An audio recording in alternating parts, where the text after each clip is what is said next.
présenter les anticipations de résultats pour la campagne 2022 et en même temps sur certaines filières, un peu de contexte au niveau consommation. Et donc, avant de rentrer dans le vif du sujet, au niveau du sommaire, donc le contexte de la campagne 2022 avec un point sur le climat qui a été quand même un facteur majeur au niveau agricole sur cette campagne-ci, et puis également un contexte géopolitique avec la hausse de toutes les énergies et intrants, donc qui ont quand même marqué la campagne 2022. Après ce contexte qui est quand même assez chargé, on verra donc ensemble les productions végétales, en particulier les grandes cultures et les viticulteurs. Alors au niveau des viticulteurs, c'est une anticipation sur les viticulteurs vrac qui commercialisent soit auprès des coopératives, soit auprès des négociants. Après, donc les productions animales, et pour le Tarn, donc on verra les bovins laits, les ovins laits, les bovins viande et les ovins viande. Et puis nous finirons par quelques changements en 2023 qu'il faut anticiper. Et certains, ça sera sur plus 2024, mais déjà dès à présent y penser. Donc si on regarde au niveau du contexte de la campagne 2022, donc au niveau du Tarn, au niveau du climat, il a été marqué par des gelées au tout début avril, une canicule et la sécheresse. Si on regarde au niveau de la carte, ici en haut à droite, donc on voit une carte de la France au 4 avril qui est toute bleue, donc qui signifie qu'il y a eu du gel sur toute la France sur ces jours-là, qui a eu pour incidence entraîner des pertes de récolte en arboriculture et un petit peu également en viticulture, mais moins qu'en 2021. Et puis après, tout au long de l'année, si on regarde les températures et qu'on fasse une comparaison par rapport à la période 1981-2010, on s'aperçoit que cette année 2022 a été particulièrement chaude puisque par rapport à ces moyennes-là, on est à 2,6 degrés de plus en moyenne, ce qui est quand même pas négligeable. En moyenne, la situation arrêtée à mi-novembre. Et sur les températures maximum, 3,3 degrés. Alors là, c'est l'agence d'Albi, l'antenne d'Albi, qui donne ces variations. Et donc, cette forte température, avec des épisodes caniculaires importants et répétés, ont entraîné une chute des rendements des cultures d'été et également pénalisé fortement les cultures fourragères et la pousse de l'herbe. Donc, au niveau de la sécheresse, là, pareil, au niveau de la sécheresse, au 1er juin, à travers la carte qu'on voit ici de la région Occitanie, on s'aperçoit qu'au niveau du Tarn, on avait le département qui était pratiquement tout en jaune. Donc ça veut dire qu'on avait une sécheresse hydrique qui s'était déjà installée au niveau des sols avant que commence l'été.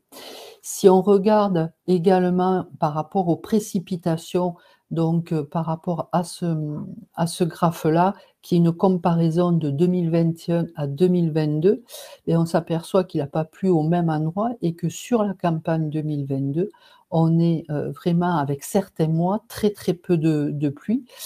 C'est le cas du mois de mai, du mois de juillet, où en juillet il a pas plu du tout, et puis après en octobre, et là en octobre ça sera plus pour les cultures pour la campagne prochaine, donc avec les semis pour l'année prochaine. Et si on regarde d'un point de vue global, on s'aperçoit que l'année 2022 est la plus faible en précipitation. Et après, on a les années 2011, 2006 et 1989. Donc vraiment, eu un manque de pluie qui a fortement pénalisé les cultures d'été et on le verra au moment où on verra les rendements pour en particulier, le maïs et le tournesol. Heu, Avec des variations assez importantes malgré tout entre exploitations, en fonction des dates de semis. Et pour les fourrages, donc la deuxième et troisième coupe des fourrages qui a été, inexistant et comme ça la sécheresse s'est prolongée, je dirais, sur une partie de l'automne, ça a pénalisé également, le début de l'automne pour les animaux, pour mettre les animaux en pâturage. Donc au niveau climatique, on vient de le voir, quand même quelque chose d'assez, lourd, qui a des effets, heu, importants au niveau des rendements. Et puis après, on a, donc le contexte géopolitique. Donc j'ai repris, cette, diapositive de France Agrimaire, je trouve qui resynthétise bien tous les éléments. De 2018 à 2022, on a eu un enchaînement de crises, qui, ont entraîné forcément des incidences au niveau des marchés agricoles. Donc si on regarde, on a débuté en avril 2018 entre le conflit commercial Chine et USA. Alors nous, on a été un peu moins touchés par rapport à ça, mais quand même au niveau géopolitique, ça a eu des incidences. Après on a eu donc la crise sanitaire qui là, pour le coup, a touché, tous les pays et le monde entier, avec un arrêt, d'activité. Alors au niveau agricole, ça a été peut-être un peu moins marqué que sur d'autres, productions. Heu et puis vraiment le facteur majeur, c'est la guerre en Russie et en Ukraine, qui a débuté, le 24 février et pour le coup, là, on est sur, le 11e mois de conflit qui a eu, des incidences très marquées, en particulier au niveau de l'énergie et de l'augmentation des intrants, qui avait commencé déjà à augmenter puisque l'inflation avait déjà, débuté avant cette crise, mais pas à ce niveau qu'on a actuellement. Et parallèlement à heu, c cette géopolitique qui est quand même importante, ce contexte-là, on a, au niveau mondial, tous les aléas climatiques, qui ont été importants. Alors nous, on en a eu, mais il y a eu des zones dans le monde qui ont été encore plus touchées par, les accidents climatiques. Donc tout ça, interfère fortement, au niveau des marchés agricoles, tant au niveau des stocks que des prix, que des récoltes. Et avec, l'augmentation donc forte de l'inflation, les banques mondiales ont adapté des stratégies, alors des fois différentes entre, la Banque européenne et puis la banque, au niveau des USA, mais toujours pour contraindre un peu cette inflation, une reprise des taux d'intérêt, donc qui fait qu'aujourd'hui, on emprunte à des taux beaucoup plus élevés que ce qu'on pouvait avoir il y a un an de ça. Si maintenant de ce contexte-là, on regarde énergie par énergie, l'impact que ça a eu. Donc si au niveau du prix du baril, donc là vous avez l'indice Brent qui est plutôt au niveau européen et puis, l'indice West Texas qui lui, est plus pour les USA. On s'aperçoit ils ont une trajectoire assez similaire, hein, ces 2 indices-là. Alors 2008, c'est l'année où, le prix du baril, en dollars a été, le plus élevé et sur 2022, on approche, le niveau qu'on avait, en 2008. Par contre, la grosse différence qu'il y a entre ces 2 périodes-là, c'est, la parité euro-dollar qu'on verra un peu plus tard. Donc cette augmentation haute du baril a fait que, un certain nombre d'intrants et en particulier les engrais ont fortement augmenté. Alors là, depuis, la fin de l'année et le début de cette année, on a, le prix du baril qui redescend, un petit peu, ce qui, est, plutôt une bonne nouvelle. Si on regarde au niveau des engrais, mais les engrais, suivent la même courbe que le fioul. Donc avec, en particulier, au niveau, de l'azote, donc un pic en 2008 et puis on a une progression aussi importante sur 2022 puisqu'on a eu des prix, heu, très élevés. Pour, pour l'urée, 2022 a été même des prix supérieurs à ce qu'on avait eu en 2008. Donc, il y a eu à des moments donnés des craintes de fortes pénuries. Bon après ça s'est calmé, mais par contre, on est vraiment sur une augmentation des coûts, alors qui aujourd'hui aussi au niveau des engrais, rebaisse d'une façon importante par rapport à ce qu'on avait, il y a 3 mois de ça. Un autre élément au niveau énergie, c'est, le prix de l'électricité et donc au niveau de l'électricité, on était habitué à avoir, des courbes qui fluctuaient quand même peu. Heu, on avait une augmentation légère chaque année au niveau des taxes et donc ça avait une incidence sur les factures, mais au niveau, des marchés de gros, on était sur quelque chose qui fluctuait relativement faiblement. Là, avec, à partir de janvier 2022 et un petit peu avant, en fonction des événements, politiques ou, de contexte pour nous, la fermeture de certains réacteurs, nucléaires, de centrales nucléaires, on voit que, les prix, de l'électricité sur le marché du gros explosent complètement avec un coût très élevé, sur le mois de septembre-octobre. Alors là aussi, aujourd'hui, ça rebaisse un petit peu, mais quand même, c'est vraiment, un indicateur à suivre de très près puisqu'on voit qu'un certain nombre d'entreprises agroalimentaires, ont mis en stand-by certaines productions parce que le coût de production était vraiment très haut. Il y a également, des écarts de traitement entre chaque pays et donc au niveau de l'Allemagne, il y a eu un plafonnement, assez bas, du prix de l'énergie pour, les entreprises, tout au moins. Au niveau de l'État français, donc là, se met en place un certain nombre de dispositifs pour réduire, le coût, au niveau des entreprises parce que, c'est réellement une très forte préoccupation, surtout que, les contrats se renouvellent actuellement et à des tarifications qui sont, particulièrement, lourdes et donc avec des effets, sur, toutes les entreprises, qui stockent et également pour l'irrigation, sur les mois à venir, du moins pour l'été prochain. Donc c'est un facteur au niveau de l'électricité, une composante à suivre de près. Au niveau des transports, on s'aperçoit qu'au niveau des transports maritimes, il y a de plus en plus de marchandises et de denrées de produits alimentaires qui sont, véhiculés par ce mode de transport et en 50 ans, on a multiplié par 5 la part des produits alimentaires transportés par les navires, donc c'est quand même quelque chose de très conséquent. Et si on regarde au niveau du soja, ça représente 45 de la production mondiale, ce qui est quand même, là aussi, important.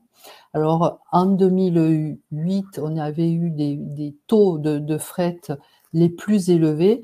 Bon, 2020-21 là, avec le covid, ça a été la période où ça ont été les plus bas et là, on avait un rebond sur, la campagne 2022. Là, ça redescend un petit peu.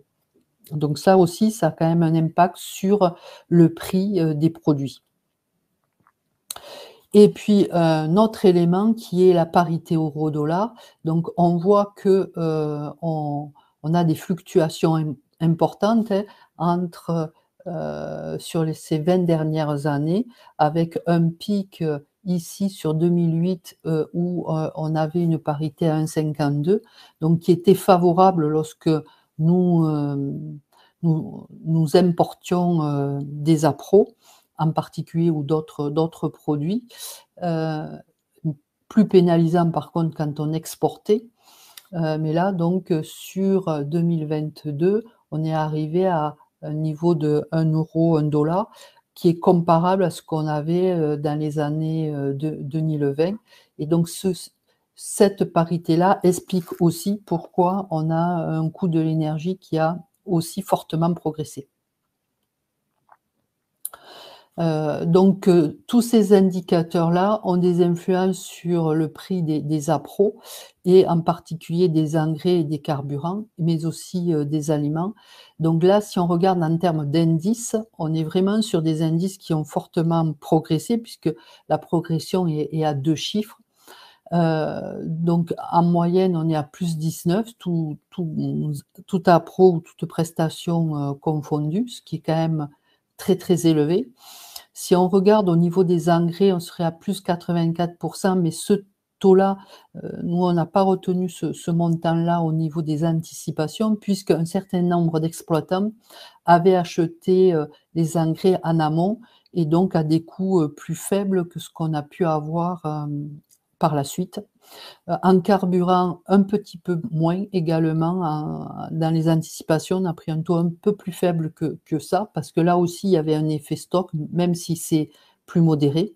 Par contre, au niveau des aliments, ça a été plutôt ce pourcentage-là qui a été retenu.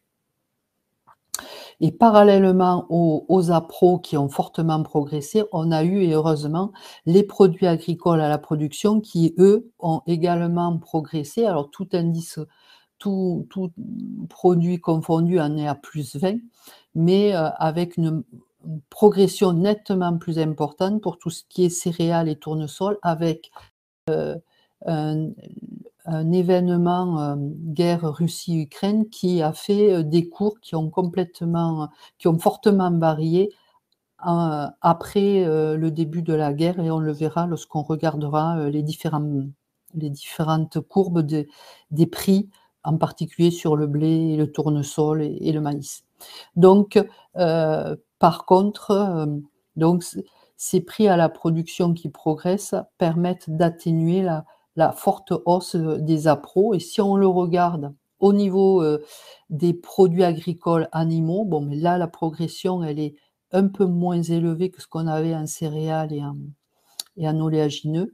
Par contre, sur le prix de la viande de vache laitière de réforme, on est plus haut que ces 25% là par contre. Donc heureusement qu'il y a eu une progression, mais on voit que sur certaines productions, ça n'a pas été au niveau de l'augmentation des appros quand même. Donc maintenant, on va passer au niveau des productions végétales et en particulier des grandes cultures. Donc au niveau des grandes cultures, on verra donc les céréaliers en sec, irrigants et spécialisés en maïs semences. Donc avant de commencer sur l'anticipation de 2022, il me semblait intéressant de regarder comment la production dans le monde en blé et en maïs avait évolué sur ces 20 dernières années, parce que c'est quand même très, très marquant. On a eu le volume en maïs qui a progressé de 97%, ce qui est énorme, et de 34% pour le blé. Alors au niveau du maïs, ça vient de 2 facteurs, je dirais. Un d'abord, un remplacement de la culture du maïs. Le maïs a pris la place plutôt des cultures comme de l'orge, le millet, l'avoine ou le seigle. Alors pas forcément dans nos régions, mais au niveau mondial.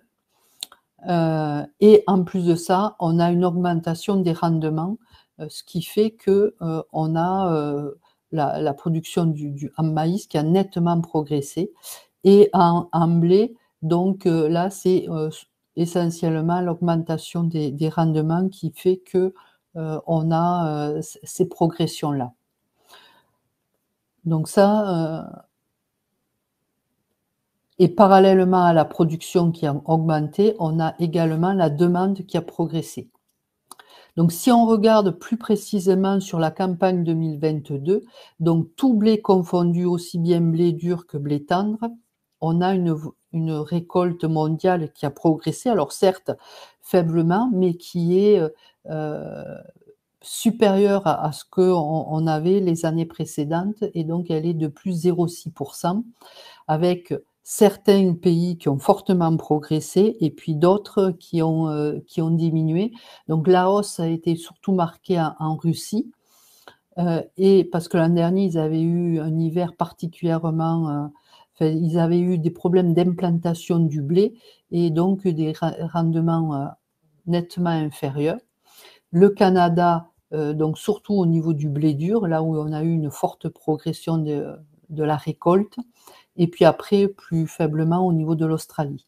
Par contre, certains pays ont vu leur production baisser. On a l'Ukraine, l'Argentine et l'Union européenne, avec la France à moins 4%. Donc si on refait un petit focus sur le blé tendre, on s'aperçoit que les stocks début étaient d'un niveau supérieur à ceux de la moyenne quinquennale, et il en est de même pour les stocks fins qui sont supérieurs à ce qu'on avait les 5 dernières années. Par contre, donc, on a une production qui a progressé et une demande qui a également progressé, alors avec des volumes moindre, mais quand même la demande est restée soutenue, et on peut remarquer que au niveau du blé, c'est vraiment une utilisation humaine qui a été importante, qui est importante. Après vient la production animale, mais vraiment en retrait. Donc au niveau des prix, avec justement ce que je vous disais tout à l'heure, la guerre en Ukraine, on voit que là, on a eu une progression forte du prix. Donc là aussi, en fonction de la période où les agriculteurs se seront positionnés pour vendre le blé, on aura un écart de prix important pour un même produit. Donc ceux qui ont anticipé très tôt, ils se sont engagés très tôt parce que les prix étaient déjà à un niveau supérieur à ce qu'on avait les années précédentes, seront plus pénalisés que ceux qui se seront engagés après la guerre en Ukraine ou qui auront vendu à la récolte. On voit que pour le début de la campagne 2022, les prix sont quand même assez soutenus, même si au niveau des marchés à terme, on observe un léger fléchissement, ils restent quand même supérieurs à ceux de l'année d'avant. Donc des prix d'un bon niveau pour le blé. Si on regarde au niveau du maïs, là aussi on a une hausse des cours, et par contre au niveau du maïs, la récolte mondiale est nettement en repli, puisque le premier producteur, donc les USA, ont un volume moindre, l'Ukraine pour cause de la guerre, et puis également dans l'Union européenne et en particulier la France avec moins de 30%, lié à la sécheresse et aux difficultés d'implantation du maïs. Donc on a une production en nette baisse. Alors la progression au Brésil ne compensera pas la baisse des autres pays. Et par contre, on a une baisse de la consommation qui est liée à l'utilisation fourragère, ou la moindre utilisation fourragère du maïs. Et une tension au niveau des stocks, puisque ceux-ci sont quand même nettement inférieurs à ceux de la moyenne quinquennale. Ce qui fait qu'au niveau du maïs, sur la campagne 2022, enfin le début de l'année 22, là aussi effet de la guerre avec une forte progression, et ils sont restés à un niveau soutenu au niveau du prix du maïs, très, très proche, voire des fois légèrement supérieur au blé. Donc là aussi, avec des marchés à terme qui baissaient un peu, mais qui restent supérieurs à ce qu'on avait l'année d'avant.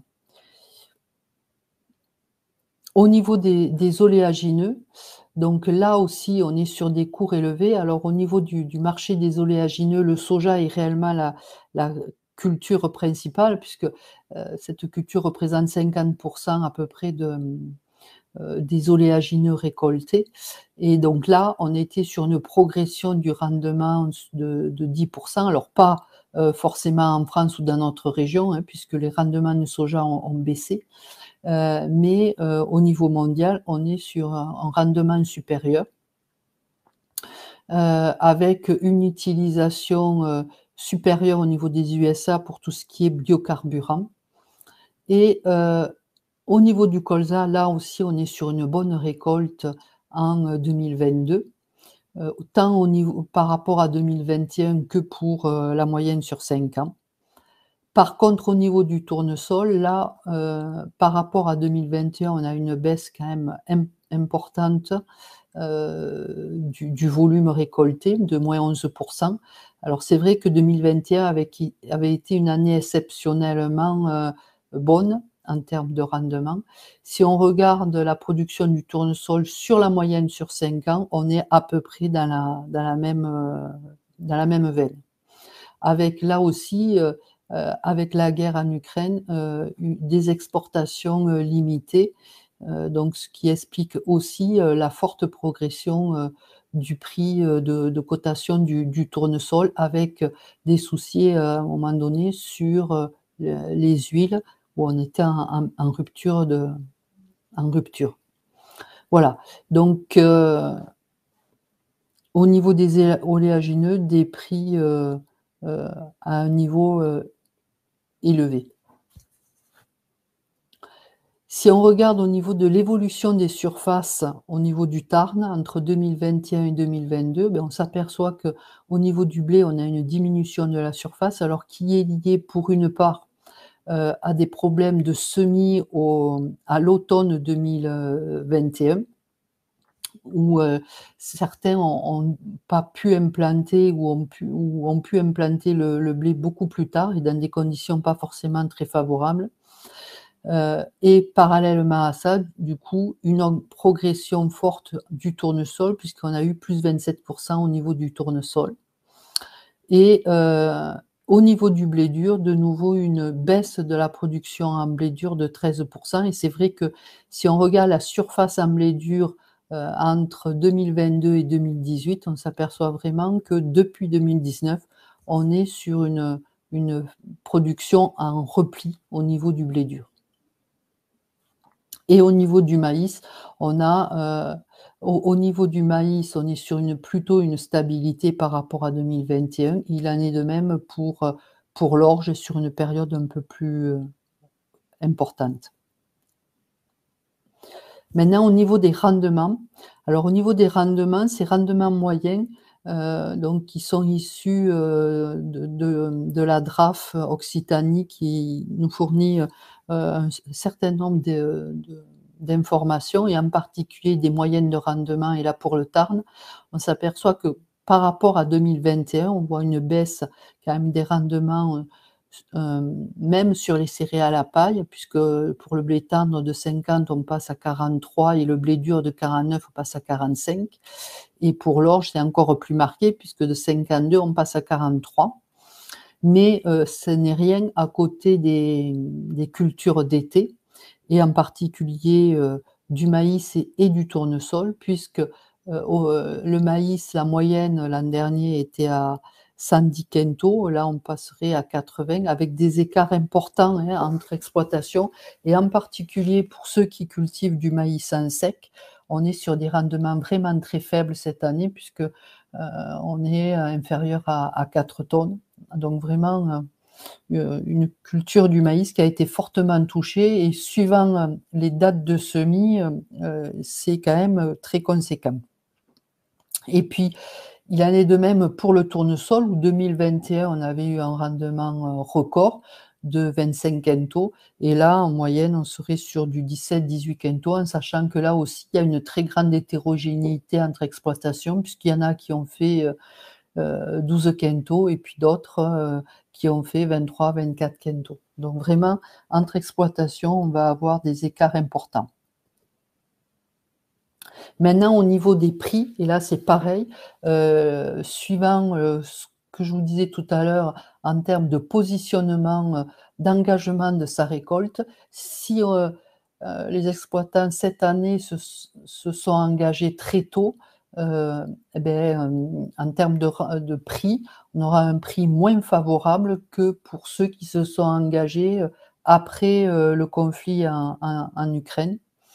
Euh, et donc une forte amplitude, je dirais, d'une exploitation à l'autre, en sachant que pour certains qui s'étaient euh, qui s'étaient engagés avant récolte sur des niveaux de volume importants, ils n'ont pas pu des fois couvrir le volume qu'ils s'étaient engagés, donc avec après des mises en place de pénalités ou autres, donc qui vont également peser chez certaines exploitations. Donc maintenant, si on regarde en termes de projection, donc c'est vrai qu'on aura une grande disparité en matière, on l'a dit, de rendement et de prix, et donc par conséquent au niveau de l'EBE. Si on regarde au niveau des produits, donc en fonction de l'évolution des prix, alors au niveau des anticipations, ne fait pas varier les rendements, hein, c'est les rendements moyens que je vous ai présentés tout à l'heure qui servent de base. Donc sur le produit, on serait sur une progression du produit de plus 13% en moyenne, mais qui pourrait aller de 8 à 20% suivant les prix.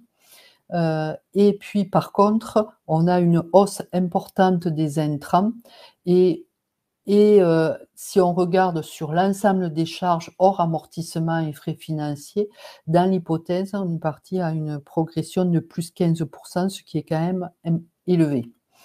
Et donc l'EBE serait donc malgré tout supérieur à 2021. Et si on le ramène à l'hectare, on serait entre 437 et 590 avec une moyenne à 500 € contre 470, 472 en 2021, en sachant que 2021, on avait eu un bon rebond parce que la dernière année où on avait eu des EBE confortables, il faut remonter à 2012. Donc ça veut dire que depuis 10 ans, on était sur des revenus et des EBE particulièrement serrés et faibles, puisqu'ils oscillaient entre 190 et 300 €. Donc vraiment, on a eu une longue période où on avait des EBE insuffisants pour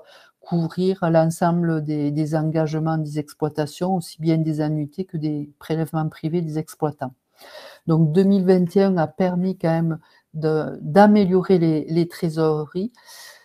Pour 2022, la mise en culture pour 2023 va nécessiter quand même une augmentation importante des fonds de roulement pour faire face à ces augmentations de charges.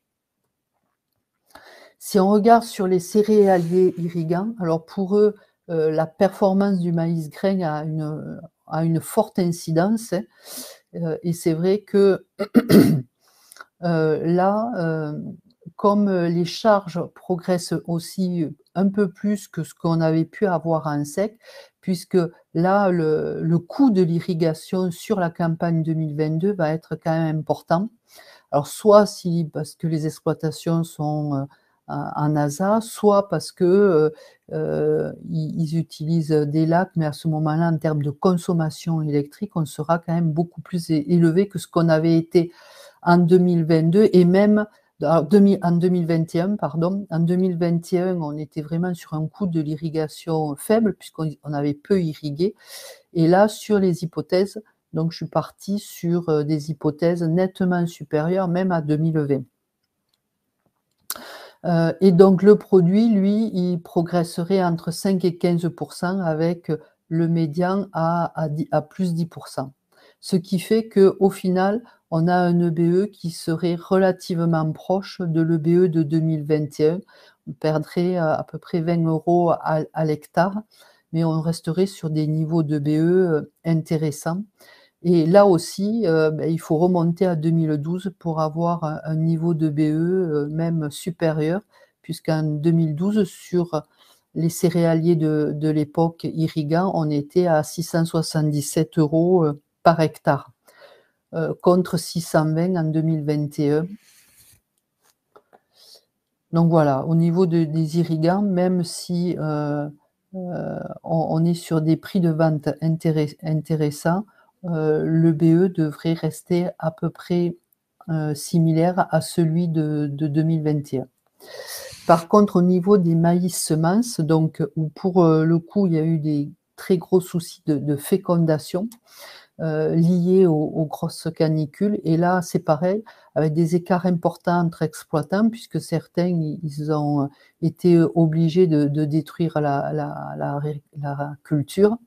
Ce qui est sûr, c'est que 2021 avait été une année exceptionnelle dans l'autre sens, où les rendements objectifs avaient été dépassés, puisqu'ils tournaient à 103% au niveau du Tarn.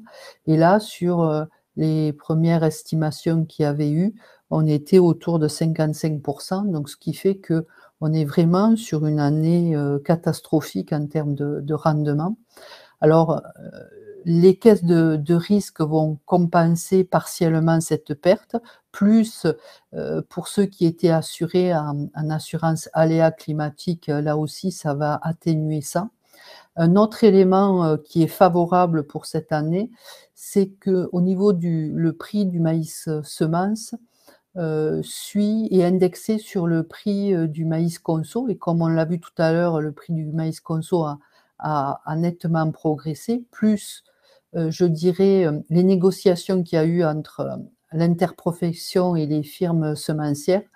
Heu, Ça a permis une revalorisation du prix de base, heu, qui est, heu, qui est chiffré là dans les hypothèses à plus 800 € à l'hectare, ce qui fait que ça atténue nettement, je dirais, la baisse du produit. Donc si on regarde au niveau de 2021, on avait un produit brut maïs semences de 4 630 contre 3 500 pour le même groupe en 2020. Donc pour voir l'amplitude des résultats du produit qu'il y a eu entre ces 2 exercices. Et sur 2022, donc au niveau des hypothèses, je suis partie à 3 970 pour l'hypothèse la plus basse, à 4 500 pour l'hypothèse la plus haute. Et avec la hausse, je dirais, des intrants et également de l'eau et des cotisations euh, salariés, puisque le SMIC, lui, a progressé de 8%, donc ça se retrouve dans la charge de main-d'œuvre. On serait sur un EBE qui baisserait assez nettement par rapport à 2021, qui se situerait autour de 88 800 pour ce groupe-là, et à l'hectare à 580 € par hectare. Euh, donc nettement plus bas que 2021, mais quand même qui resterait sur une moyenne plus haute que ce qu'on avait eu en 2020 et 2019. Mais tout va se jouer sur la compensation au niveau des caisses de risque quand même, hein.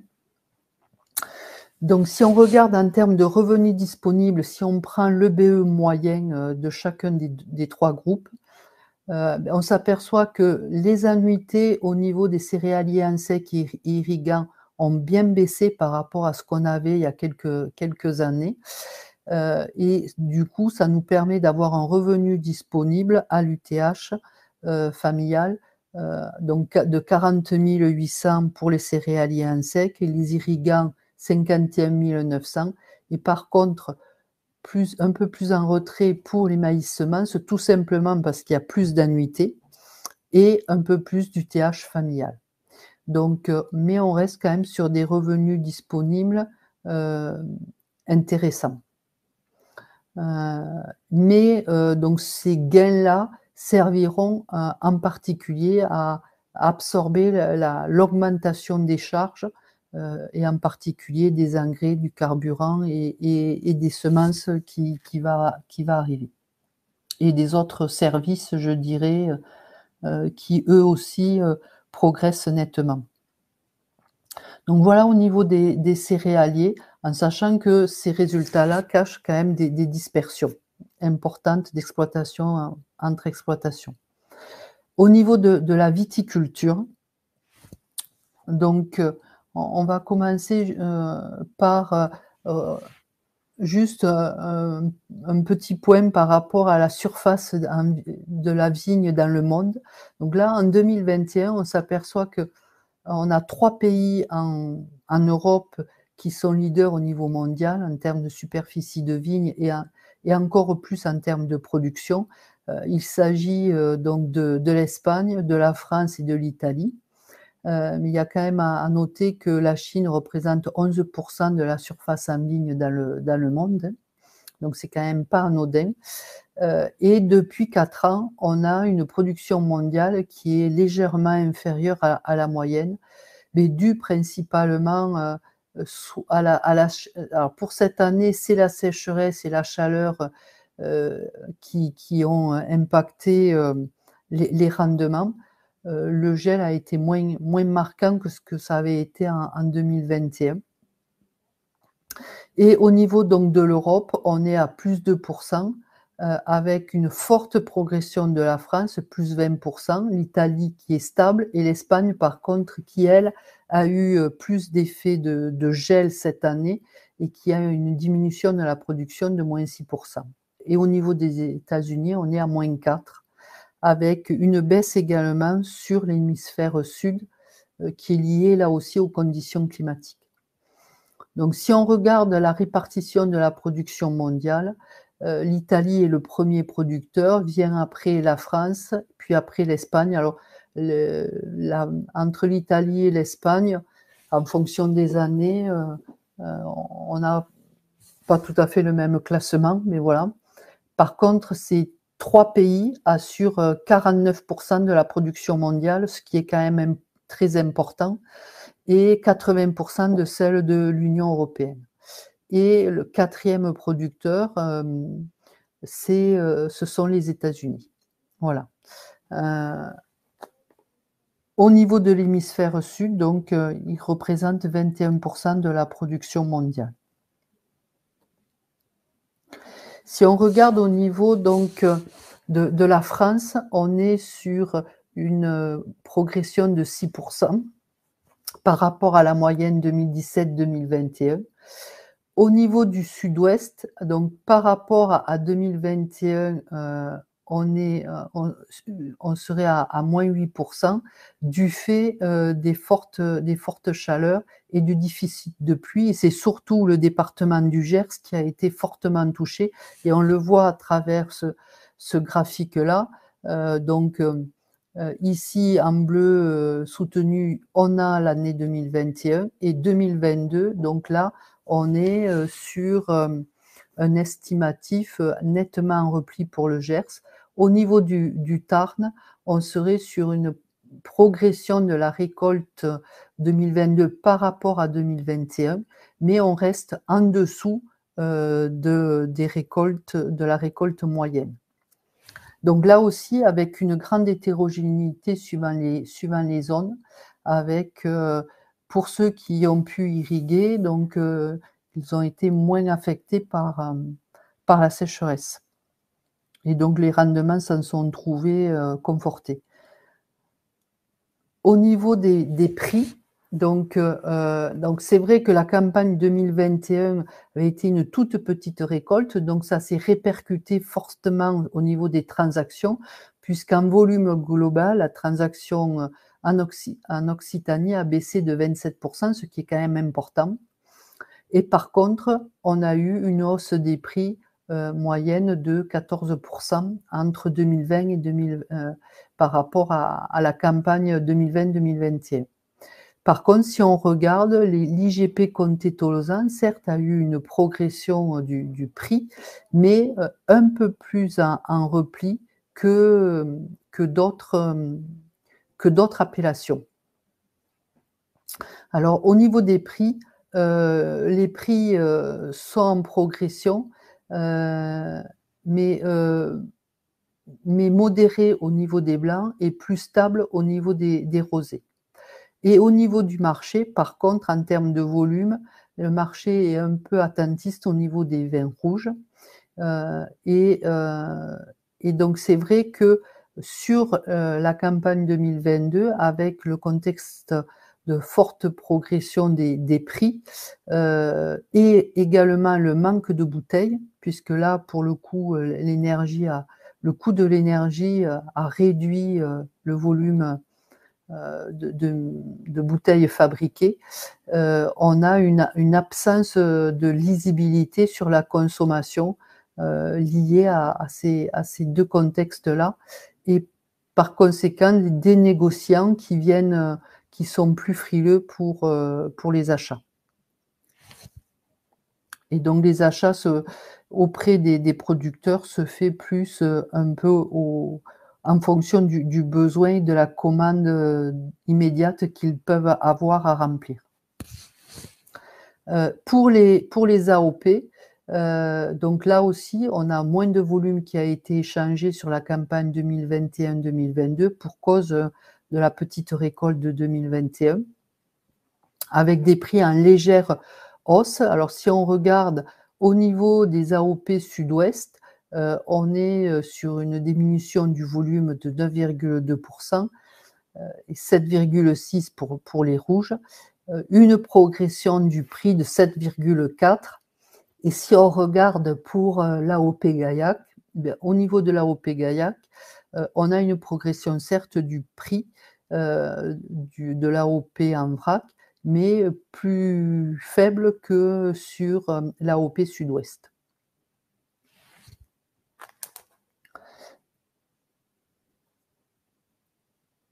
Au niveau donc de la consommation des vins, si on regarde la consommation, des vins à domicile, donc des vins tranquilles en domicile en 2021, bon, on constate qu'on a une diminution, de la consommation par rapport à l'année 2020 qui avait été exceptionnelle, hein, du fait du covid. Par contre, les vins tranquilles n'ont pas perdu d'acheteurs. Par contre, les paniers qu'ils achètent sont plus petits. Il y a moins de bouteilles achetées par acte d'achat que ce qu'on avait pu avoir, en 2020. Si on regarde un peu la typologie des consommateurs, on a un consommateur sur 2 qui a plus de 55 ans, mais quand même, on a 28 des consommateurs qui ont entre 18 et 39 ans. Donc on a quand même des jeunes qui consomment, du vin. En termes de circuit de distribution, la, GMS reste quand même dominante, heu, mais ce qu'on voit, c'est que, 40 des 25 à 54 ans achètent leur vin chez un caviste. Donc il y a une notion de conseil également, qui est facilitatrice et un point aussi important, les achats sur internet se confirment et 53 des jeunes achètent à travers, internet. Donc c'est important que les viticulteurs, en particulier les viticulteurs, qui, produisent des bouteilles, aillent sur internet, se dotent de sites internet, performants et sécurisés, puisqu'on voit quand même que, de plus en plus de consommateurs se tournent vers, ce mode d'achat. Pour les jeunes qui ont entre 18 et 39 ans, ils consomment certes moins de vin, mais ils se dépensent plus d'argent du fait qu'ils en consomment plus hors domicile. Plus sur, des restaurants, des cafés.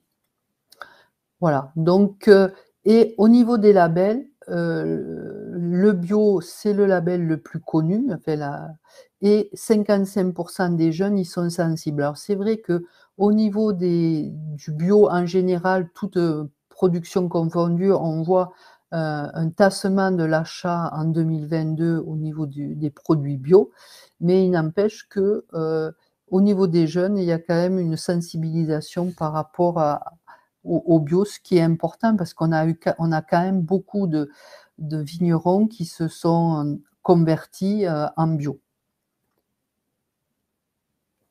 Si on regarde au niveau des viticulteurs vrac, donc dans le groupe, il y a presque 60-70% des viticulteurs qui sont en cave coopérative, et puis après, le restant qui commercialisent auprès du négoce. Donc sur le produit vigne en 2021, on était à 3 850 €.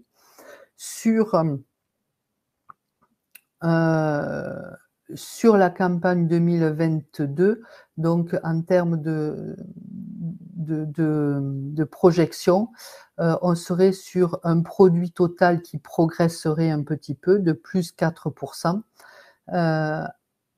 avec pour l'hypothèse la plus basse stable, et plus 8 pour l'hypothèse la plus favorable. Par contre, on a une augmentation des charges opérationnelles, en particulier, là aussi, des engrais, et puis au niveau des charges fixes, du carburant et de la main-d'œuvre. Ce qui fait qu'au niveau de l'EBE, malgré l'augmentation du produit, on serait sur une baisse de l'EBE qui serait, disons, on s'approcherait d'un EBE médian comparable à celui de 2020.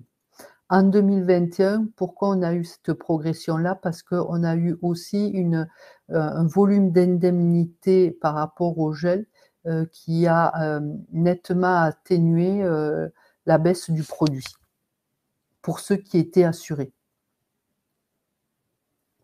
Donc, si on regarde en termes de revenus disponibles, donc on serait entre 12 000 et 23 000 avec une moyenne à 17 000.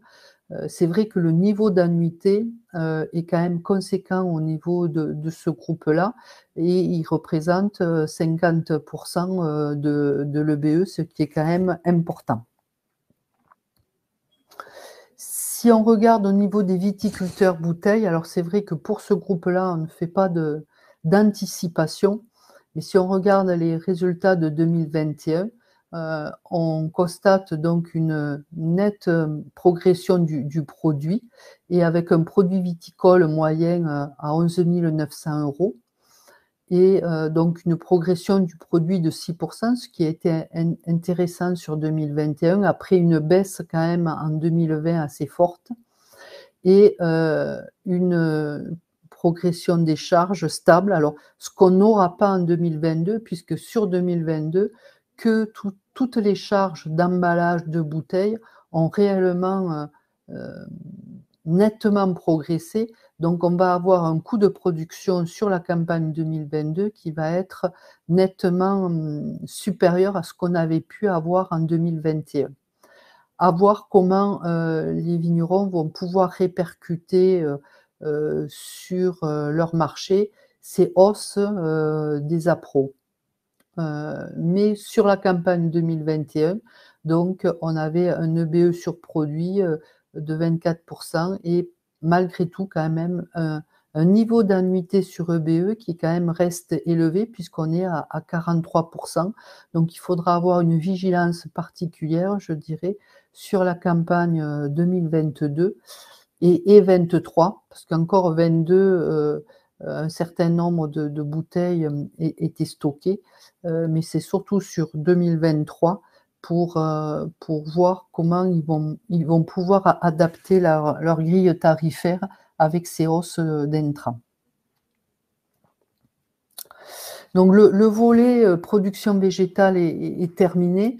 Là, ce que je vous propose, c'est de voir les productions animales avec la tendance 2022. Donc, on va débuter par les bovins laits. Donc, avant de voir proprement dit les bovins laits, je voulais faire un petit focus sur la répartition des achats des ménages en France à domicile sur les produits laitiers. Et là, on s'aperçoit que sur 2021, la part du fromage, mais ça c'est une constante, et en valeur représente 48% des produits laitiers.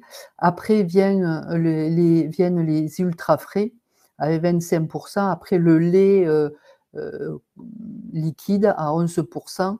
Et la crème suit à 5% et 11% pour les matières grasses. Donc là, c'est pour le beurre.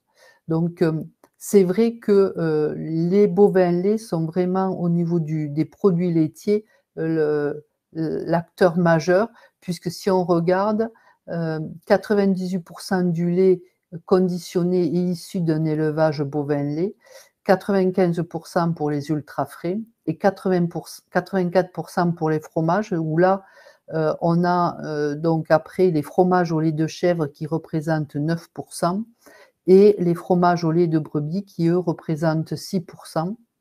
Et dans ces 6%, on a le Roquefort qui assure 26% des fromages au lait de brebis, donc qui est important, et on le verra quand on va regarder la filière au vin lait.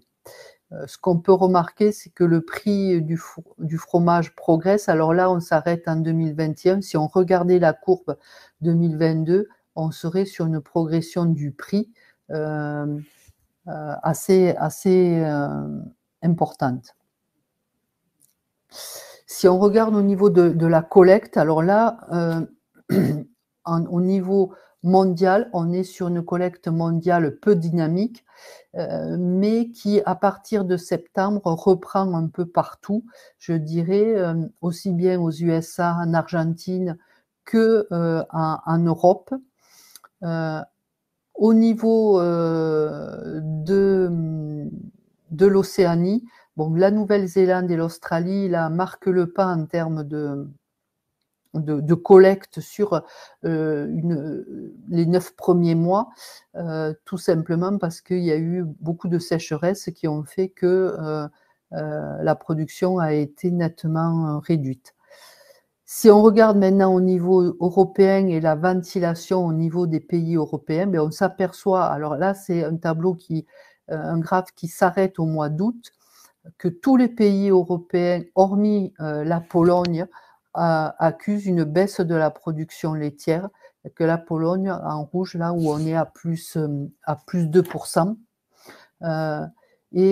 Si on regarde au niveau de la France, on est sur les 9 premiers mois à moins 1,2%, avec notre région, l'Occitanie, qui est en net repli, et ça, c'est pas nouveau, mais c'est lié au fait qu'on continue à perdre un nombre important de producteurs laitiers, et par conséquent, la collecte ne suit plus.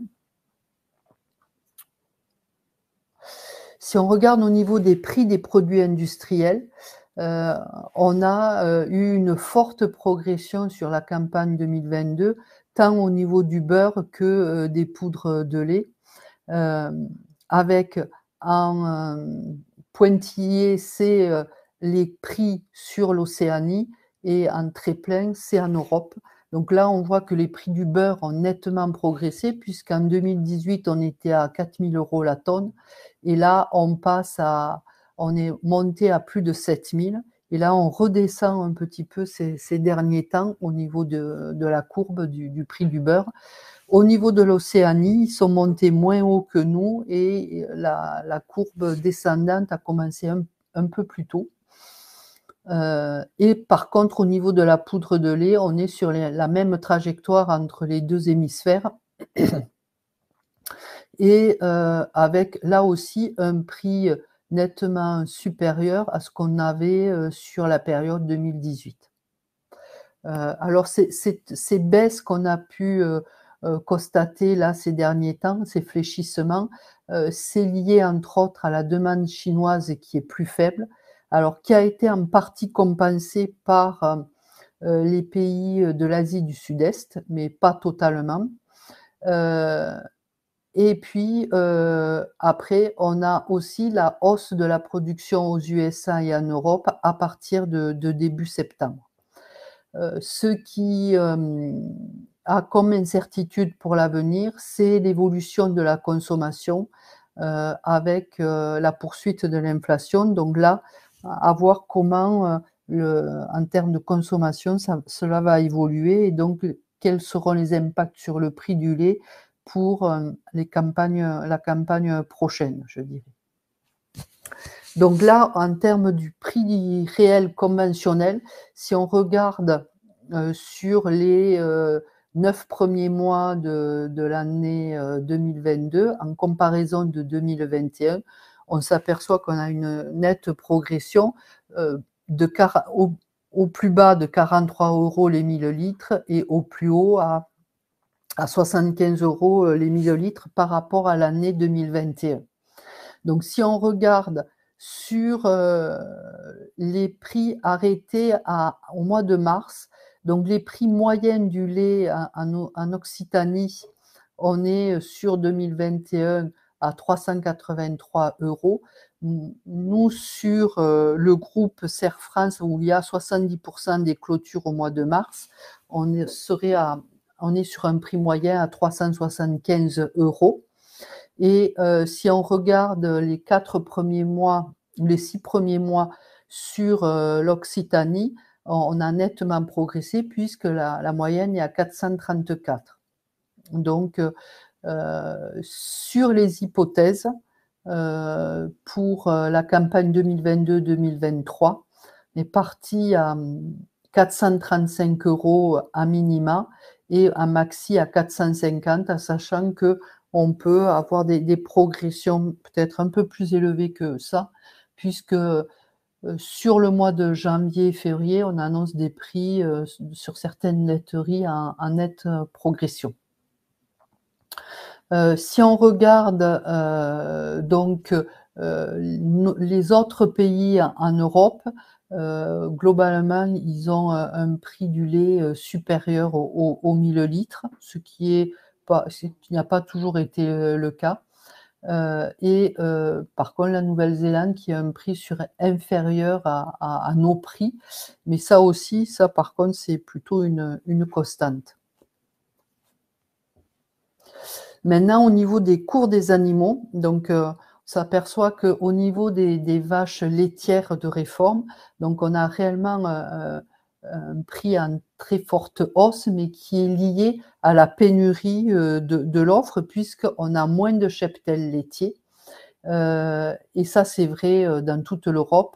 Donc, moins de cheptels, moins de vaches de réforme abattues, ce qui fait que ça crée des tensions au niveau du prix de la viande. Et le prix des vaches de réforme a nettement progressé puisque sur les 11 premiers mois de l'année, on a la vache de O3 et à plus 44%, ce qui est quand même important. Par contre, au niveau des prix des petits veaux, on voit qu'on est légèrement supérieur puisque c'est la courbe verte à ce qu'on avait l'année d'avant, mais on n'est pas quand même sur des choses très très élevées. Maintenant, en termes de projection, donc là aussi, en fonction de la production laitière, c'est vrai que je n'en ai pas parlé, mais le maïs ensilage récolté à l'automne, enfin, à fin de l'été, puisque la récolte a été très très précoce.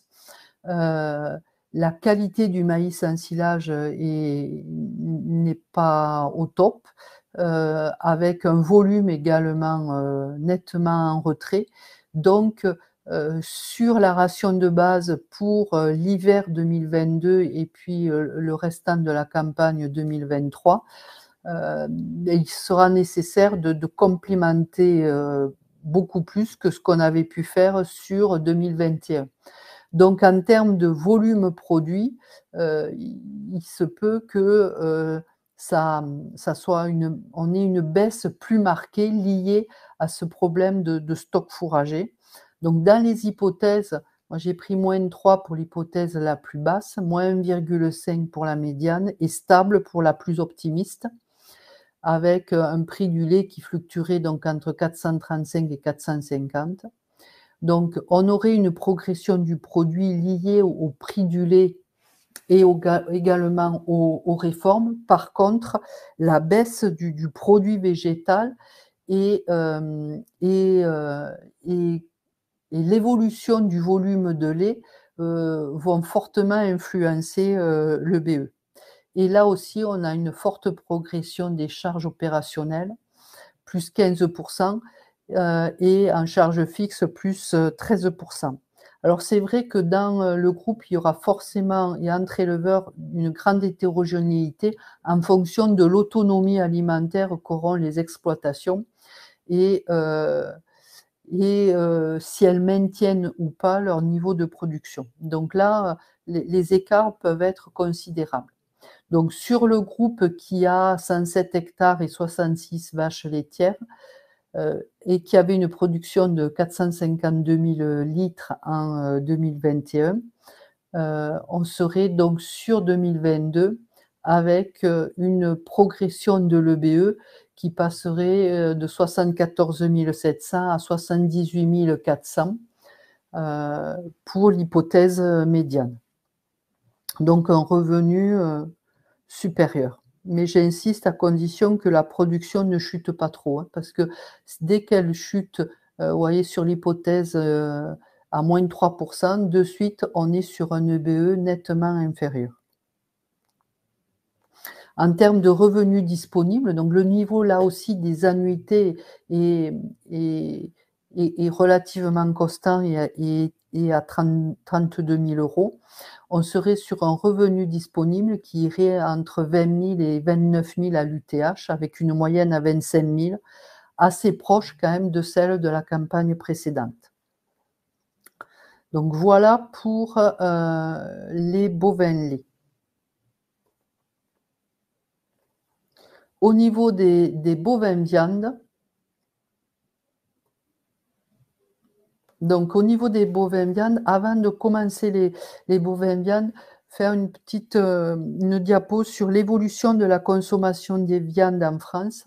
Donc si on regarde la consommation de viande en France se réduit. On était à 90 kg par habitant en 2001, on passe autour de 83 en 2021 et on voit que l'équilibre entre espèces se modifie puisque la viande de porc reste quand même malgré tout la première consommée en France et qui représente 37%, mais qui chute de 3 points par rapport à 2001. Il en est de même pour la viande de bœuf qui chute aussi de 3 points.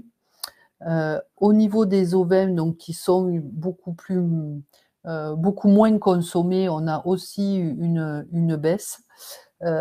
Par contre, au niveau avicole, donc volaille, on a une progression de la viande de volaille qui est assez importante puisque en 10 ans, elle a progressé de 7,6 points, ce qui est quand même important.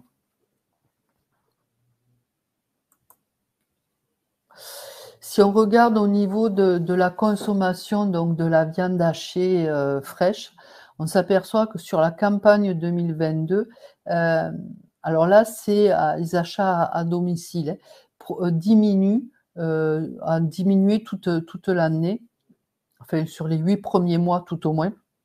Et par contre, on a une progression du prix de la viande hachée assez élevée puisqu'on progresse de plus 26% en termes du prix de la viande. C'est en lien également avec le prix des réformes. Et on constate également au niveau de la viande fraîche, de la viande hachée surgelée, une baisse de la consommation. Par contre, en termes de produits, on est là aussi sur une augmentation du prix. Si on regarde au niveau maintenant du cheptel allaitant, sur les 9 premiers mois de 2022, le troupeau allaitant français a perdu 117 000 vaches, ce qui est quand même considérable. Et la décapitalisation risque de s'accélérer vu le manque de stock fourragé. Alors on a eu un hiver clément, ce qui a permis quand même de laisser les vaches un peu plus longtemps dehors. Donc ça peut peut-être atténuer ce phénomène-là. Mais ce qui est certain, c'est que sur une grosse partie de l'année 2022, on a eu moins d'animaux élevés et abattus. Si on regarde en vache allaitante, ça fait moins 2,3% en nombre de têtes et en volume, ça fait encore plus bas puisqu'on est à moins 2,7%. Donc c'est quand même important puisque les animaux abattus sont plus légers actuellement et puis il y a un peu plus de génisses, donc ce qui fait qu'on est sur un poids plus léger. Par contre, on a une nette progression du prix pour les animaux. Alors, si on regarde la variation sur les vaches de classe U, certes, ça a progressé nettement, mais beaucoup moins que ce que ça a pu être pour les vaches de classe O et P, et O étant les laitières. Et on s'aperçoit que entre les vaches R, O et P, l'écart se réduit en termes de prix.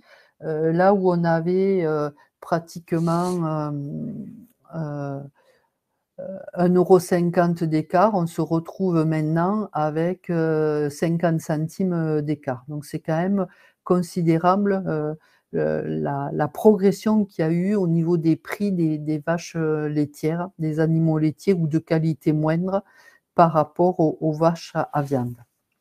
Et parallèlement, du fait de notre manque de viande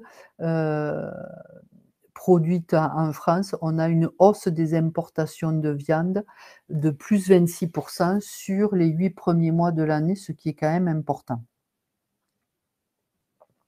Si on regarde au niveau des broutards, là, du coup, comme on a moins de vaches, on a moins de broutards élevés et ça réduit nos exportations, en particulier vers l'Italie, qui ont diminué de 5,3%.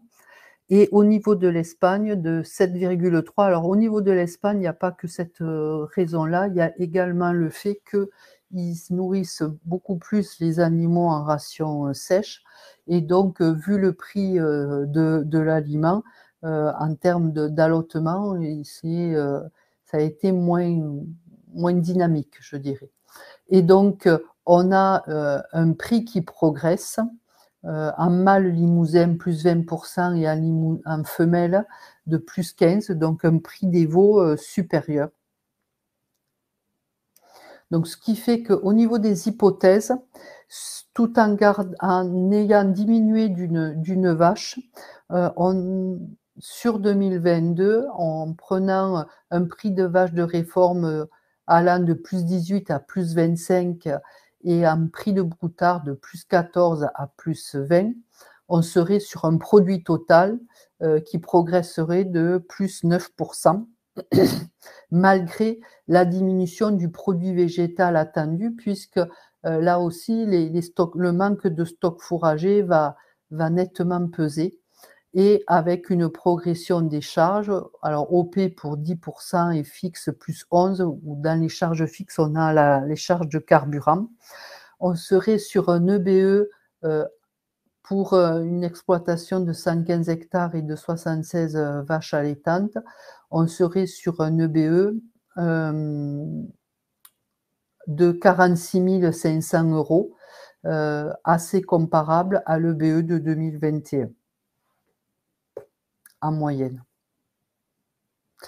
Et en termes de revenus disponibles, on serait sur un revenu qui irait de 15 000 à 20 000, avec une moyenne à 17 300, donc légèrement supérieur à la campagne précédente, tout simplement parce que le niveau d'annuité baisserait un tout petit peu et on aurait un léger mieux au niveau de l'EBE, mais rien d'exceptionnel, en sachant qu'on a là aussi une hétérogénéité au niveau des éleveurs bovins viande. Et la première clé de la réussite en élevage bovin viande, c'est le nombre de veaux vendus par vache ou produits par vache. Donc plus on tend vers les 0,9, mieux c'est, ou les 0,8, parce qu'on a certains élevages qui sont quand même en repli par rapport à ce taux de productivité. Voilà pour les bovins viande. Donc, au niveau des ovins laits, donc là aussi, si on regarde un peu, l'Occitanie, on s'aperçoit qu'on est vraiment une région, productrice en lait de brebis, en particulier sur le bassin, Roquefort. On représente 74 de la production nationale en lait conventionnel et 94 en lait bio, donc c'est quand même important. Et l'acteur vraiment majeur, c'est l'Aveyron, puisqu'il représente ce département 73 de la production euh, d'Occitanie. Après vient très loin le Tarn, puis après la Lozère avec 8%. Donc, si on regarde au niveau Occitanie, la production laitière globale diminue sur la campagne 2021-2022, donc qui s'arrête en septembre, de 1, presque 2%. Et ça, c'est surtout lié à une poursuite de la diminution du nombre de producteurs, là, avec une perte de 25 éleveurs. Dans les hypothèses, en termes de volume produit, est parti sur une baisse de la production entre -1 et stable, avec un médian à moins 0,5% de la production. Si on regarde maintenant les mises en fabrication, ben on s'aperçoit que sur les 7 premiers mois 2021-2022, cette campagne-là, on a eu une nette baisse de la fabrication de tous les produits issus de l'élevage les brebis, et avec une baisse plus marquée pour le fromage Soirati et pour le Roquefort, et même les ultra frais qui marquent le pas. Et si on regarde en termes, et par contre, sur l'année 2021, on avait eu une progression de la mise en fabrication. Alors, il se peut aussi qu'il y ait des réajustements un petit peu par rapport à ça. Et par contre, en termes de consommation, si on regarde sur le premier trimestre 2022, on est sur une baisse du volume de l'ensemble des laits au lait de brebis. On est sur une baisse de 16%, c'est quand même considérable. Et par contre, un prix qui est supérieur de 1,8%. Et pour le Roquefort, on est à -16 également en termes de volume, avec un prix qui progresse à plus 4%. Donc c'est vrai que on est sur des produits plus chers, et donc avec la baisse du pouvoir d'achat, on peut avoir quelques préoccupations par rapport à ça. Au niveau du prix du lait, on est sur une progression entre 2019-2020 et 2020-2021. Si on regarde au niveau de l'Occitanie, on est à 1001 € sur la campagne 2020-2021, et au niveau de notre groupe Serre France, on est à 986 €. Donc, en termes de prévision pour 2022,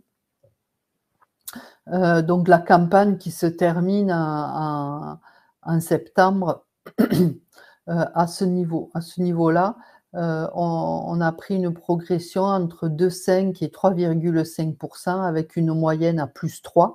Alors, c'est vrai que le prix du lait fluctue en fonction de la période de production, donc ça c'est assez net, du taux de lait transformé en Roquefort, et puis de la qualité du taux, avec les taux MSU et la qualité bactériologique du lait.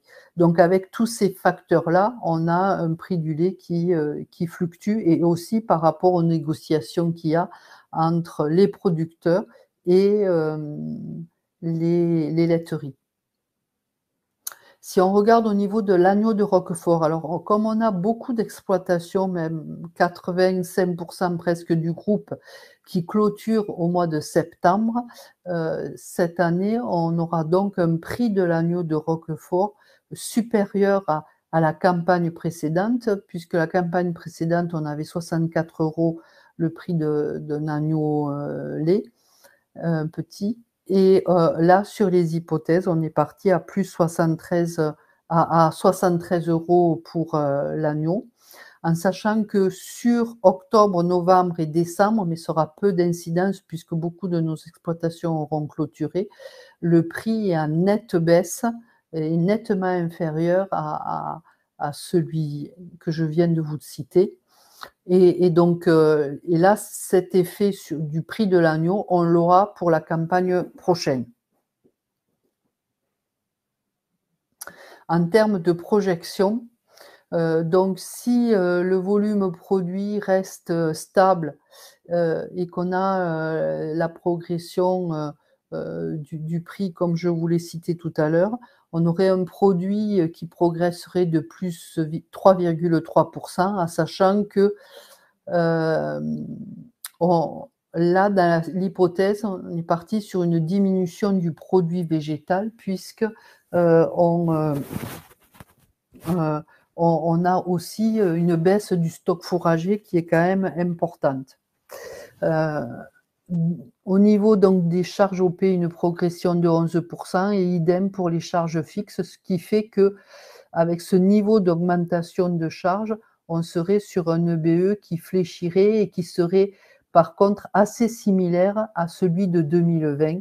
2021 étant une année un peu exceptionnelle avec là aussi une forte progression des stocks fourragers en particulier, puisque ça avait été une très bonne année fourragère. Donc un EBE qui serait en repli, mais qui reste quand même d'un bon niveau, et on le voit à travers le revenu disponible, donc avec un revenu disponible à l'UTH qui serait entre 24 et 27 000, avec une moyenne à 25, en sachant que l'année d'avant, on était à 30 000 €. C'est l'élevage ovin-lait au niveau du Tarn qui a les meilleures performances, au niveau des élevages tout au moins. Si on regarde au niveau des ovins-lait, donc maintenant, ovins-viande, excusez-moi, donc là aussi, au niveau de la consommation de la viande en France, de l'origine de la viande, mais on s'aperçoit que un agneau sur deux consommé en France est importé, puisqu'on est à 48% produit en origine France. Et sur les 9 premiers mois de 2022, c'est le Royaume-Uni qui est notre premier fournisseur. Après vient l'Irlande, puis l'Espagne, puis la Nouvelle-Zélande. Et l'Espagne qui perd des parts de marché tout simplement par rapport aux coûts alimentaires. Donc ils ont également moins alloté que d'autres pays. Et donc c'est très marquant quand même. On est loin d'être autosuffisant en consommation, en viande ovine. Et ça, c'est pas nouveau, hein, mais ça s'amplifie, je dirais, au fur et à mesure des années. Si on regarde sur les 10 premiers mois, on a eu un nombre d'animaux abattus inférieur en France qui a chuté de 4%, ce qui est quand même important. Et un autre point au niveau des ovins de réforme, on s'aperçoit qu'on a un effectif ovin de moins 3% sur 10 mois. Et par contre, à partir du mois d'août, on s'aperçoit qu'on a un rebond des abattages des brebis qui est lié en partie à la sécheresse. Et donc, un certain nombre d'éleveurs ont décidé de décapitaliser plutôt que d'acheter du fourrage. Donc ça va peser sur la campagne de 2023 en termes de nombre d'agneaux abattus. Et donc, si on regarde au niveau des importations de viande ovine, on a progressé entre 2021 et 2022 de plus 7%, ce qui est quand même considérable, avec le Royaume-Uni qui représente 38%, 22% l'Irlande, 16% l'Espagne et la Nouvelle-Zélande, 14%, qui revient un petit peu plus sur nos marchés que ce qu'elle ne venait à un moment donné. Par contre, en termes de prix de l'agneau, on est vraiment sur un prix supérieur à celui de l'année 2021 et qui reste autour de 8 € le kilo, une bonne partie de l'année 2022. Donc, on n'avait jamais vu de telles cotations au niveau de l'agneau, ce qui fait que on avait en 2021 un prix de l'agneau moyen à 130 €. Là, dans les hypothèses, on est parti entre 139 et 143 € l'agneau, ce qui est quand même un prix assez élevé.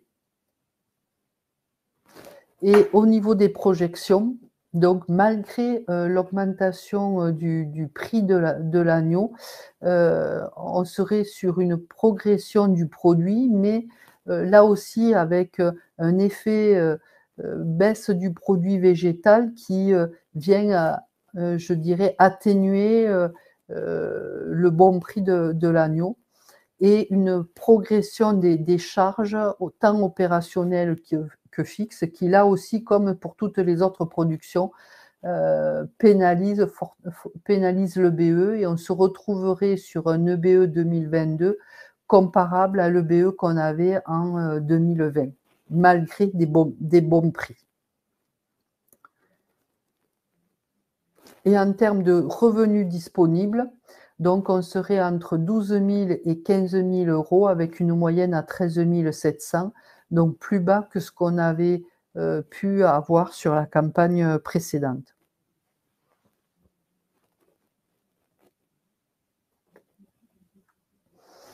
Donc si on fait une synthèse sur la campagne 2022, ben, on peut constater que les accidents climatiques atténuent les performances avec une chute des rendements au niveau des productions végétales, sauf au niveau de la viticulture. Et par contre, également une baisse par rapport à la moyenne quinquennale. Et également moins de stocks fourragers et des fois de qualité moindre. Donc ça va avoir des incidences sur les coûts alimentaires pour la campagne 2022-2023. Une hausse conséquente des matières premières, c'est très net. Et les principaux postes, on a vu engrais, énergie, carburant, aliments, emballage également, qui ont fortement progressé et où on va avoir les effets forts sur les avances aux cultures de 2023. Et également une progression du coût de la main-d'œuvre et des cotisations exploitants qui sont en lien avec l'évolution du revenu de 2021. Donc, un contexte charge plus onéreux et par contre, une revalorisation des produits agricoles et en particulier sur les grandes cultures, un peu moins sur les autres productions, mais quand même une progression du produit et fort heureusement. Mais ça sera quand même pas suffisant pour beaucoup de productions pour compenser la hausse des coûts de production.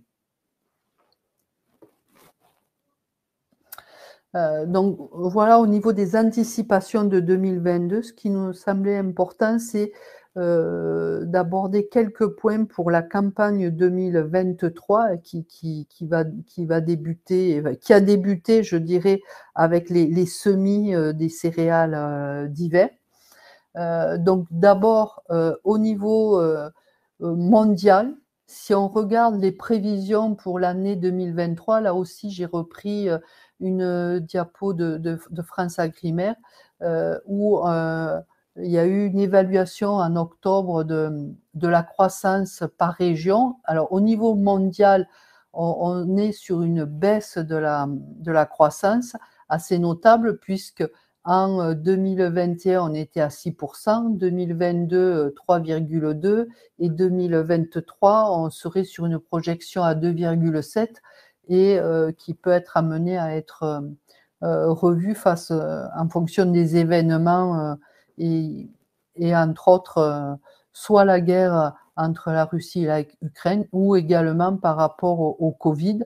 Et on le voit au niveau de la Chine, où actuellement, donc après une fermeture, une politique de zéro Covid, là, il y a eu une ouverture avec une explosion des cas et avec un repli de certaines productions. Donc, c'est pas anodin et ça peut avoir des influences importantes sur la croissance.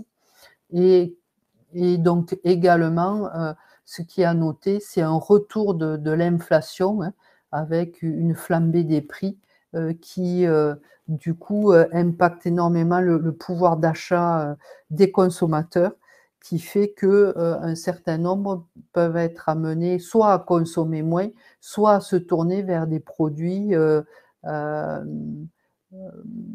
de qualité moindre. Si on regarde en termes de croissance au niveau de l'Europe, on est là aussi sur une baisse de croissance, puisqu'on passait de 5,2 à 0,5 en 2023, ce qui est quand même considérable en termes de chute, avec sur certaines analyses, des fois on s'approche même, on est plus bas encore que 0,5. Donc un contexte mondial qui quand même débute dans un contexte pas optimiste du tout moins au niveau de la croissance. Et donc avec des intrants chers, et se pose quelle adaptation possible. Et nos repères forcément changent parce que tout a été bouleversé en termes de prix, aussi bien par des prix à la production que des prix d'achat des fournitures. Si on regarde au niveau des engrais, ce qu'on peut constater, c'est qu'en 2022, on a une baisse de la consommation de 7% et un retard de couverture pour la campagne 2023 de 20%. Donc là, c'est lié au coût très élevé de l'engrais. Comme il baisse un peu actuellement, qui a commencé à baisser, peut-être que là, il va y avoir un rattrapage par rapport aux engrais. Ce qui est certain, c'est qu'un certain nombre d'agriculteurs restaient sur un budget identique à auparavant et achetaient moins du coup en volume, ce qui fait que ça aura des impacts surtout au niveau des engrais de fond. Donc, alors on ne sait pas jusqu'à quel niveau les intrants peuvent monter ou diminuer, mais ce qu'on sait, c'est qu'ils vont être chers au vu des avances aux cultures qui ont été faites pour la campagne 2023. Et se repose la question, donc également, il y a les engrais, mais il y a également tout ce qui est gaz, pour toutes les productions où il faut faire du séchage, et de l'énergie. Le coût de l'énergie aussi va fortement influencer l'irrigation ou la non-irrigation pour certaines cultures à des moments donnés. Et également le stockage pour certaines productions. Donc, forcément, on aura des intrants plus chers et pour l'instant, le cours des grandes cultures reste bien orienté, mais tout ça bouleverse un peu nos repères et il faut revenir sur une notion de marge en regardant les cultures qui sont peu consommatrices d'intrants, qu'est-ce que ça peut donner au regard de production beaucoup plus gourmande dans un contexte où, pour l'instant, en termes d'eau, on est sur un contexte où il manque d'eau, des sols qui sont secs. Donc, ça peut fortement interroger sur quel assolement mettre en place au printemps, et en particulier la place du maïs. Il faut attendre un petit peu là, de voir les prochains mois comment ça va évoluer, mais forcément, il y aura sûrement peut-être des ajustements à faire en termes d'assolement et à se positionner assez vite.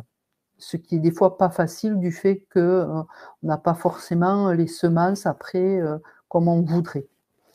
Mais toujours est-il que il faut réfléchir fortement en termes d'irrigation en fonction du coût qu'elle aura en 2023 pour voir quelle culture on va privilégier et puis toujours penser à être en règle au niveau de tout ce qui est autorisation de pompage. Donc ça aussi, l'irrigation, c'est vraiment un facteur majeur pour notre région et on voit avec les restrictions successives qu'il peut y avoir, les impacts que ça a sur les productions. Après, au niveau des couverts végétaux, c'est vrai qu'on a la réglementation PAC qui promeut les couverts végétaux, mais il y a aussi de l'intérêt agronomique à en implanter. Alors, c'est pas toujours facile, mais toujours est-il qu'avoir nos politiques de couverts végétaux quand même réduit euh, la lutte permet une lutte contre l'érosion et puis peut avoir quand même des intérêts agronomiques non négligeables. Donc c'est vrai que c'est important d'avoir aussi une politique envers les couverts végétaux. Et puis après, au niveau des cultures contractuelles, alors c'est vrai qu'on vient de passer une année 2022 compliquée, en particulier en maïs semences. Donc pour certains, avec se pose la question de à quel niveau je repars ou est-ce que je repars pas sur ces productions-là. Ce qui est certain, c'est que si on regarde sur une plus longue période, on s'aperçoit que les exploitations qui ont une part de culture contractuelle dans leur assolement résistent mieux, ont moins de fluctuations importantes de leur EBE. Et donc, c'est quand même un facteur à prendre en compte. Après, à voir à quel niveau on met ces productions-là dans son assolement, parce que il est vrai qu'avec le manque d'eau qu'il peut y avoir, ça peut nécessiter de diminuer un petit peu ces surfaces-là pour prendre moins de risques et assurer un revenu suffisant. On a un autre volet qui est de s'adapter à la nouvelle PAC. Alors, je ne vais pas reprendre ce qui est paru dans la presse ou dans les réunions que nous avons pu faire pour informer par rapport à la PAC, mais il y a trois éléments majeurs, je dirais. Un, la notion d'agriculteur actif. Donc, il est important déjà de vérifier au niveau de l'exploitation si on est bien dans le bon tempo et surtout si tous les agriculteurs qui ont plus de 67 ans, pour le coup, ça nécessite de voir et qui perçoivent une retraite, ça remet en cause, je dirais, les aides PAC. Donc là, il y a des ajustements à faire avant la nouvelle PAC. Après, on a aussi les changements avec la mise en place de l'éco-régime. Donc, avec les trois niveaux d'éco-régime, donc est-ce qu'on veut accéder au niveau supérieur? Et si on veut y accéder, ce qui peut être tout à fait opportun, quelles vont être les conséquences au niveau de mes cultures? Et donc là, il faut forcément regarder le rapport coût-bénéfice et en fonction de ça, choisir d'aller chercher le niveau 3 ou pas. Et pour les éleveurs bovins, donc il y a optimiser la déclaration du fait du passage de l'aide à la vache à l'aide à l'UGB. Donc pour certains, ça va avoir des effets plutôt négatifs. Donc là, il faut regarder quelle perte il pourrait y avoir en termes d'aide. Et quand on sait au niveau des éleveurs bovins viande l'importance des aides, c'est quand même un élément qu'il faut prendre en compte et analyser. Donc pour ça, il y a des simulations qui peuvent être faites. Je vais passer par rapport aux éco-régimes, mais c'est important de l'analyser au niveau de chaque exploitation. Un autre volet qui arrive, c'est l'assurance récolte, donc qui est réformée. Si on regarde au niveau de l'assurance récolte, elle est mise en place pour la récolte 2023 au 1er janvier. Alors, il y a des ajustements qui se feront sur 2024 parce que c'était pas encore totalement tout abouti. Toujours est-il que on a le dispositif qui change dans le sens où on a un dispositif à 3 niveaux. Premier niveau, c'est l'agriculteur qui prend le risque. Le second, c'est au niveau assurance, une compensation amenée par les assureurs. Et après, lorsqu'on a des aléas très importants, c'est l'État qui prendrait le relais. L'objectif au niveau de l'État, c'est d'inciter fortement les exploitants à se couvrir en prenant des assurances. Au niveau de l'objectif 2030 affiché, c'est 60% des cultures en viticulture, en céréales et en légumes industriels qui seraient assurées, 30% en surface arboricole et en prairie. La conséquence de ce nouveau dispositif, c'est un arrêt des dispositifs calamités qui serait remplacé par la couverture aléa climatique avec la mise en place d'un seul interlocuteur qui gérerait ça. Alors pour cette année, un seul interlocuteur, ça ne se fera pas, on verra sur 2024. Mais voilà sur les grosses modalités. Et donc, si on regarde au niveau du taux de perte, donc lorsque c'est inférieur à 20%, c'est la prise en charge, mais c'est l'exploitation qui l'a à sa charge. Quand c'est inférieur à 50%, sur les céréales et la viticulture, c'est l'assurance privée qu'a choisi l'exploitant qui compense, avec pour cette assurance-là, prise en charge à hauteur de 70% dans la PAC. Donc, il faut réaliser du coup une déclaration PAC et aller chercher cette prise en charge-là pour avoir une atténuation du coût. Et puis, lorsque on est au-dessus de ces taux de perte-là, se met en place le dispositif avec l'État, en sachant que pour les assurés, il y aurait un taux d'indemnisation à hauteur de 90%, et pour les non-assurés, donc 45% en 2023 et qui serait décroissant, 40% en 2024 et 35% en 2025.